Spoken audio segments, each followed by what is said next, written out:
start off, we need to create a character that will keep consistent, of course. For today's example, I have gone with a library girl aesthetic. You might be familiar with it.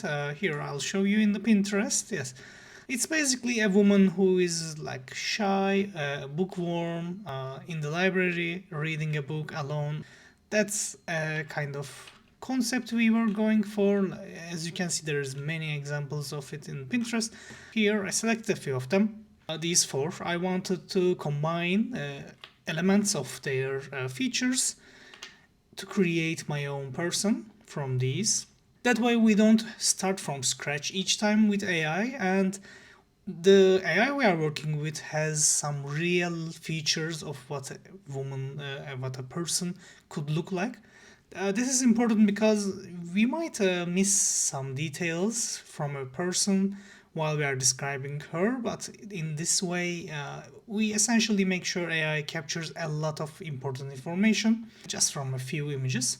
And this is the synthesis person prompt I used. If we had to go over this prompt, basically it's a forensic character designer.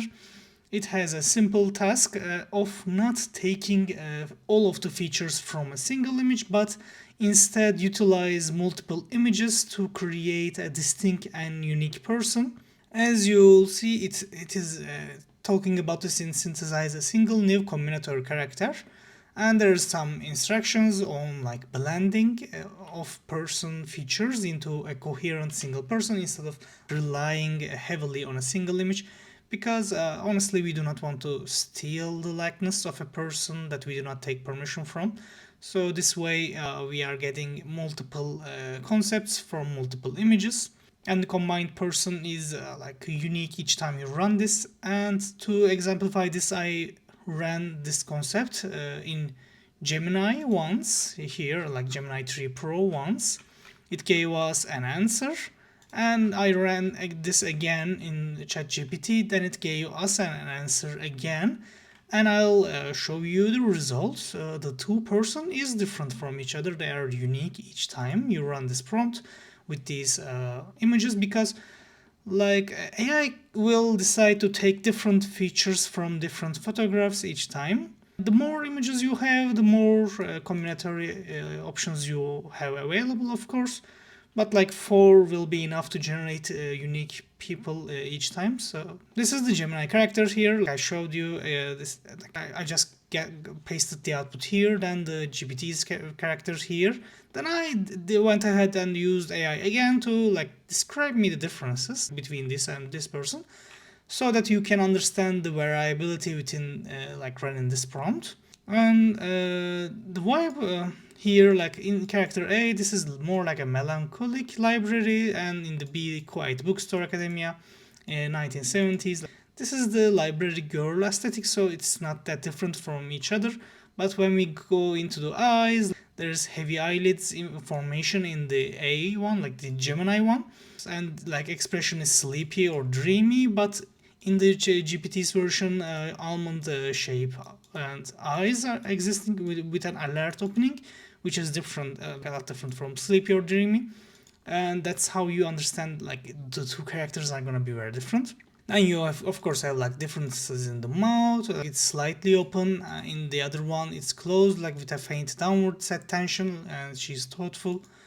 Like let's see, there's skin imperfections, faint freckles, prone to blushing, and in the B, this is freckles plus an occasional tiny post-acne marks. She has post-acne marks. This is an important imperfection AI will not generally generate, but because we are doing this synthesis person, we are capturing these kind of imperfections from the images, which is like one of the reasons why I allow this kind of workflow a lot.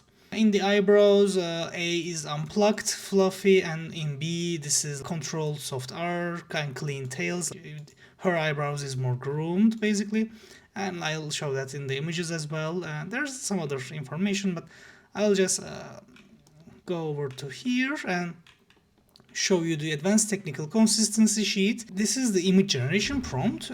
This will generate the image. This will generate the reference image we see here. This is what I call a character consistency sheet or character consistency grid. And this prompt is what allows this to be built from the description of character you've seen here. Basically, if we go over the details, this is like making sure we have a split screen layout, and like in the left panel we have the like medium shot. Most of her is visible. In the right panel there's 3 sections showcasing side profile, biometric portrait, and like 45-degree angle. And as you see here, like a side profile, biometric shot, and 45-degree angle, we see her face from all angles possible, so we know what she looks like in every kind of generation we want to have. Same with here, side profile, straight biometric, and 45 angle. We see her face from all the angles we need to see to keep her consistent. And like medium shot generally gives the idea of what her body shape is like, what she overall looks like. And that's just an easy information to make sure our character is staying consistent in every generation. And like it also has facial topography features, because that's the most important part to create consistently. And if you like really look at this is like this prompt is not a prompt that would work on its own. You kind of need this output here generated from the synthesis. And when you have your images and you run the synthesis prompt and get your character description, you want to input this like advanced technical consistency sheet prompt into another AI with your character information, so that AI fills in the insertion blanks with all of the information you have here. For example, we have like the anatomical breakdown. So it says insert basics, age, ethnicity, gender, cranial structure, insert face shape.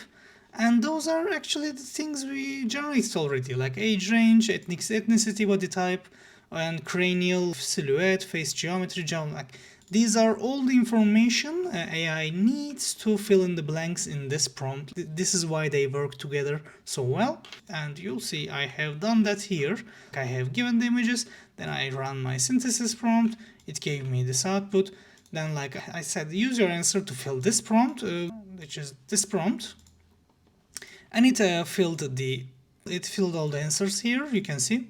And then I went to Freepik to generate the images we got from this output here, and I got like Gemini's description of a character. These are 3 examples I got, and I selected this one. Then again with the GPT we have our 3 characters. Like I mentioned about her eyebrows, you can see this one's groomed because this is the ChatGPT's description, but hers have some lines going each, like you can see it here better. This is an ungroomed eyebrow, more natural, while hers is very groomed. Those little imperfection or little details add up when you are creating your customized character. She also has this mark here, and you can see always on her left cheek, you can see like this is her left cheek. We always see this mark, which is important to keep consistent across generations. And like now that we have our character consistency sheet, we can start generating new images. I want to talk about the skin enhancement feature here. Like you can see in Freepik's image generation, you go over to tools section, there is the skin enhancer, and you want to upload an image here. And if we were to upload this image here, you can see optimized for enhance of the skin, enhancing everything, improving light, transforming to real, no makeup. There's different options, but we want to talk about enhancing skin. When you put her through a skin enhancement, this is the kind of differences you get. The left one here I'm holding is the enhanced version, and if you look over to the generated output and the enhanced version, you can see in the first generation she looks very pale. She doesn't look like a real person. She looks fake overall, like it has that doll-like qualities, while in the skin enhanced version you can see it feels like there is blood flowing to her cheeks. She is blushing, And if you like look closely to her nose and like her forehead, her cheeks, there's a lot of differences in these areas. It looks a lot real. Like, overall, it looks a lot real, and we want the skin enhancement. And again, if you look over here, same enhancements are here. Now that we have our enhanced character sheet, this is maybe an optional step, but it's highly recommended. You want to make her look realistic in the character reference grid. So this is just a simple step to make her more realistic. Now that like we have the enhanced version, we can rely on the image to generate other images.